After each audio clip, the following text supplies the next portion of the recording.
ఆధ్వర్యంలో జరిగిన BRS LP సమావేశం ముగిసింది. ఈ సందర్భంగా రేపటి నుంచి ప్రారంభం కానున్న అసెంబ్లీ సమావేశాలపై ఎమ్మెల్యేలు ఎమ్మెల్సీలకు కేసీఆర్ దిశానిర్దేశం చేశారు. ఈ సమావేశానికి కేటీఆర్, హరీష్ రావు, కవిత, గంగుల, వేముల, మహమ్మద్ అలీ, సబితా, తలసాని హాజరయ్యారు.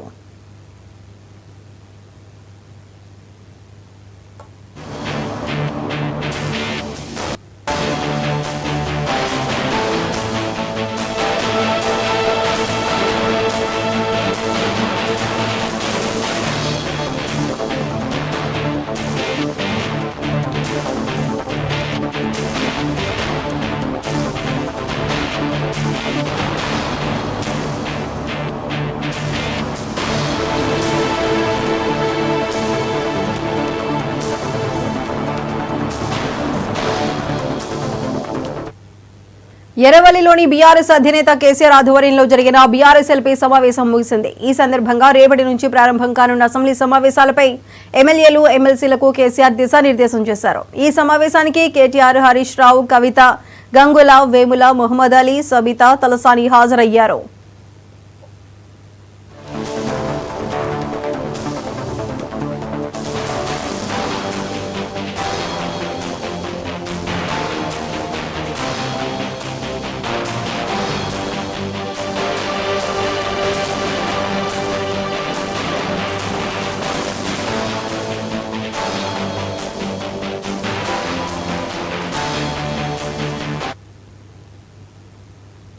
బీఆర్ఎస్ అధినేత కేసీఆర్ ఆధ్వర్యంలో ముగిసిన ఈ బీఆర్ఎస్ ఎల్పీ సమావేశానికి సంబంధించి పూర్తి అప్డేట్స్ మా regional coordinator Raj Kumar live లో అందిస్తారు.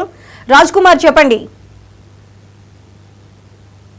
అయితే తెలంగాణ బీఆర్ఎస్ ఈరోజు ఎమ్మెల్సీ ఎమ్మెల్యేల సమావేశం కూడా నిర్వహించడం జరిగింది. రేపటి నుంచి అసెంబ్లీ ప్రారంభం కానున్న నేపథ్యంలో దీనికి సంబంధించి ఏదైతే ప్రభుత్వం ఇచ్చిన హామీలు నెరవేర్చకుండా రైతుల సమస్యలను ఇప్పటివరకు పట్టించుకోకుండా కూడా కొనసాగుతుంది. దానిపై బలంగా వాణి వినిపించాలని కూడా ఒక కేసీఆర్ దిశానిర్దేశం చేసినట్టు కూడా కేటీఆర్ కొద్దిసేపటి క్రితం చెప్పడం జరిగింది. దీనికి సమస్య ఇప్పటికే గురుకులాలలో కూడా చాలా అధ్వాన పరిస్థితులు, చాలా అందులో చదువుకునే విద్యార్థులకు చాలా అంటే ఫుడ్ పాయిజన్ తో పాటు కొంతమంది విద్యార్థులు కూడా చనిపోయిన నేపథ్యంలో అక్కడ ఉన్నటువంటి ఆర్ఎస్ ప్రవీణ్ కుమార్ నేతృత్వంలో కూడా ఏదైతే దానికి జగదీష్ రెడ్డి, అదేవిధంగా సబితా ఇంద్రారెడ్డి దీనికి సంబంధించి వీరు నివేదిక కూడా చెప్పడం జరిగింది. వీరందరికీ కూడా సూచనలు తీసుకుని ఇటు గురుకులాల పరిస్థితి దానిపై కూడా వివరించే విధంగా చూశారు. అదేవిధంగా ప్రభుత్వం ఎప్పటి నుంచో రైతులకు ఇచ్చినటువంటి హామీలు అయితే రైతు భరోసా కావచ్చు, రుణమాఫీ కూడా సరిగా జరగకుండా చాలా మంది రైతులు ఇంకా అలానే మిగిలిపోవడం జరిగింది. వారిపై కూడా వారందరికీ రుణమాఫీ ఇచ్చే విధంగా కూడా ప్రభుత్వంపై ఒత్తిడి తీసుకురావాలి అనే దానిపై కూడా చెప్పడం జరిగింది.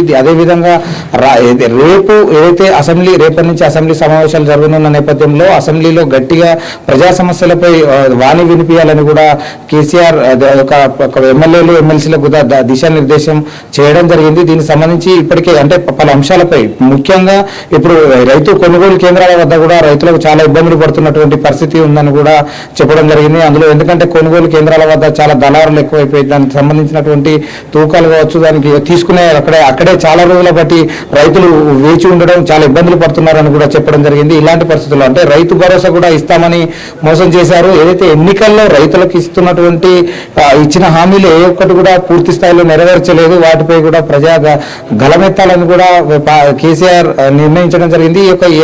ముఖ్యంగా ప్రజా సమస్యలపైనే అసెంబ్లీలో వాణి వినిపించాలి. ఎందుకంటే వారిపై ప్రజా సమస్యలపై పోరాడాలి, ప్రభుత్వంపై ఒత్తిడి తీసుకురావాలని కూడా ఎమ్మెల్సీ ఎమ్మెల్యేల సమావేశంలో కీలక నిర్ణయాలు కూడా తీసుకోవడం జరిగింది. ఈ నిర్ణయాలు ముఖ్యంగా ఎందుకంటే ఈ అసెంబ్లీ సమావేశాలు జరగనున్న నేపథ్యంలో అసెంబ్లీలో ఇవన్నీ కూడా లేవనెత్తాలి, వారందరిపై ఆ ప్రజా సమస్యలపై మాట్లాడాలి అని కూడా ఎమ్మెల్సీలు ఎమ్మెల్యేలకు కూడా చెప్పడం జరిగింది. ఇలాంటి పరిస్థితులలో ఇప్పుడు కేసీఆర్ అసెంబ్లీ సమావేశాలు ఎప్పటి నుంచో కాంగ్రెస్ ముఖ్యమంత్రి రేవంత్ రెడ్డి కావచ్చు, కాంగ్రెస్ మంత్రులు అసెంబ్లీకి రావాలి, అప్పుడు ప్రజా సమస్యలు చెప్పండి అని కూడా వారు చెప్పినప్పటికీ మరి ఆ సమావేశంలో పాల్గొంటారా లేదా అనేది మాత్రం చూడాలి. ఎందుకంటే అసెంబ్లీలు రేపటి నుంచి మాత్రం ప్రారంభంగానే ఉన్నాయి. దీనికి సంబంధించి మాత్రం ఈ సమావేశంలో కీలక నిర్ణయాలు తీసుకోవడం జరిగింది. రైతు భరోసా కావచ్చు, రుణమాఫీ కావచ్చు, అదేవిధంగా విద్యార్థులు గురుకులాల్లో పడుతున్నటువంటి ఇబ్బందులపై అన్నిటిపై చర్చించేందుకు కూడా రేపటి నుంచి వ్యూహాలు అంటే అసెంబ్లీలో అధికార పార్టీకి సంబంధించినటువంటి ప్రతిపక్ష హోదాలో అన్ని విధాలుగా ప్రజా సమస్యలు వినిపించాలి అనే ఈ యొక్క సమావేశంలో మాత్రం నిర్ణయాలు తీసుకోవడం జరిగింది. Right Raj Kumar, thank you.